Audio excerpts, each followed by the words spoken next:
Publius Virgilius Marin, often nicknamed Virgil, was an ancient Roman poet. His poems have always been read and considered most praiseworthy, linking the founding of Roman culture to the Trojan War, describing one of the most tragic romances ever written, explaining the fundamental source of Roman conflict with Carthage. In this video, you may learn details about one of the books in Virgil's eternal renown epic, the Aeneid. Book 5, Funeral Olympics. Remember that in the prior book Dido killed herself after the hero chose to abandon her and continue his voyage to central Italy. At the beginning of this book, Aeneas, sailing away from Carthage, looks back and sees a rising column of smoke. He suspects that it might be a funeral ceremony. He considers what Dido might have done to herself. Nonetheless, although hurt by his own sense of obligation, he continues his journey to settle New Troy, the city of Rome. Soon afterwards, a storm arises, forcing the migrants to disembark on a Sicilian shore. Most curiously, herein they encounter Anchises. His background is not explained, although he is a significant agent in Trojan mythology. I should let you know that, according to myth, he founded the Sicilian city of Segesta. Either way, Aeneas decides to hold a proper funeral ceremony for his father. You will remember from the third book, the Trojan Odyssey, that Anchises, Aeneas' father, died on their way to Carthage. It turns out that the ceremony must contain athletic games and religious sacrifices. The whole is as if a description of Rome's cultural practices. Meaning, according to the poem, herein was when the Romans' funeral customs were established. After the religious animal sacrifices and some short words by the spirit of Anchises, the first game they host is a rowing contest. There are 4 boats, and it appears that each boat only has 1 rower. The whole is described with much detail and action. It is quite a prolonged description. One of the rowers crashes his ship, for example. In the end, all contestants are granted a gift. I guess they believed in the now decried trophies for mere participation, LOL. Curiously, at this moment there is a quick reference to Ganymede. Seemingly at random and without any backdrop, the beautiful man is swept into the sky by a large bird. I know that, because of his physical beauty, Zeus turns him into a cup-bearer at Mount Olympus. The next sport in the athletic competition is running. The prizes are announced before competing. I must make clear that I find the whole rather trivial and therefore boring. Let it be known that the runner in the lead falls moments before crossing the finish line. Therefore, he loses and is sore about it. A dispute about it is brewing, but the Trojan leader pacifies the situation by giving prizes to all. Again, prizes for merely participating. Of course, presently most people would think it improper to host an athletic competition as part of a funeral. Either way, next comes boxing. Herein a young dares fights an older Entellus.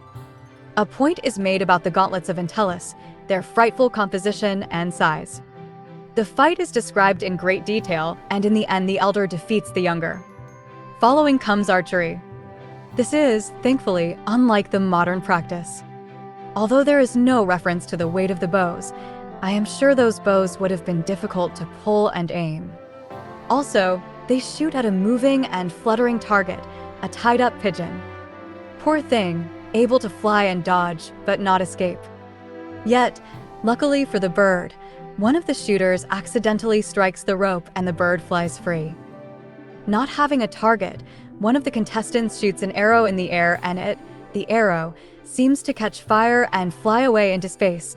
This was initially considered an evil omen, but Aeneas finds a pleasing interpretation for it. It is most curious, almost paradoxical, that the poet lets it be known that the Trojan leader is pretending, deceiving, simply making up an interpretation for a religious enigma. The last ceremony is a procession and as if military training of the children. All the youths gather and march as if in an army. They perform various coordinated maneuvers and mock fights. I should quote, "This game, these carousels, Ascanius taught, and building Alba, to the Latin brought. From this ceremony imperial Rome received the game, which Troy, the youth the Trojan troop, they name." Meaning, this was a practice long held by the Romans, and it was clearly brought by the Trojans.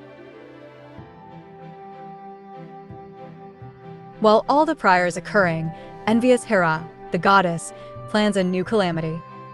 She sends Iris, her trusted messenger, to convince a group of Trojan women to set the ships on fire and thus force an end to their seemingly endless journey. The deity tells the women, "Now 7 revolving year are wholly run. Since this unprosperous voyage we begun, shall we no more the Trojan walls renew, or streams of some substitute Simois view? Haste, join with me, the unhappy fleet consume." Some women do as they were instructed. Hearing the fire roar, the children first arrive to question their mothers. Aeneas and most of the Trojans work to put out the flames. The hero shouts a prayer and divinity responds by making rainfall. Only 4 ships are destroyed, but a certain Knots counsels that not all should continue. He says that those who are too weak or old to handle the subsequent hardships should remain. He says that those who stay may form a town named after Aeneas' father, a town named Acesta. This will later be known as Segesta. That night, the spirit of the father appears before the son and tells him to follow the previously mentioned counsel. He warns that arriving in Italy there will be hardships and war. What is more, he tells him that after he finds the priestess that writes the books of Sibyls, he himself, Aeneas, must descend into Hades. Exactly why he must do the latter is not clear. But the father says that he should find him as his spirit lives pleasantly in Elysium. All the Trojans agree with the plan and set about founding a new town for those that will remain. They elect a king and create a temple. When the party with Aeneas sets sail, initially, the seas are gentle and easy on their ships. Venus is quoted speaking to Neptune as she asks him to look after her son. The god of the sea agrees as he is angry at Hera for intruding into her realm. However, the jealous queen of the gods is not finished with her challenges. One night she sends the deity of sleep to trap the ship's pilot. This one is named Palinurus, and he attempts to resist the power of sleep, but eventually is taken and even falls out into the ocean. Luckily, Aeneas wakes and keeps the ship from crashing into some rocks. The pilot, however, is not saved. He is lost, but will be mentioned again, once the hero is traveling in the underworld. Here ends this book. The next one will be the one that most inspired or influenced Dante's famous Divine Comedy. In this case, an ancient and now forgotten poet will give Aeneas a tour of Hades' realm. You will only know if you have suffered when you pity those that will, are and have not yet suffered as you have.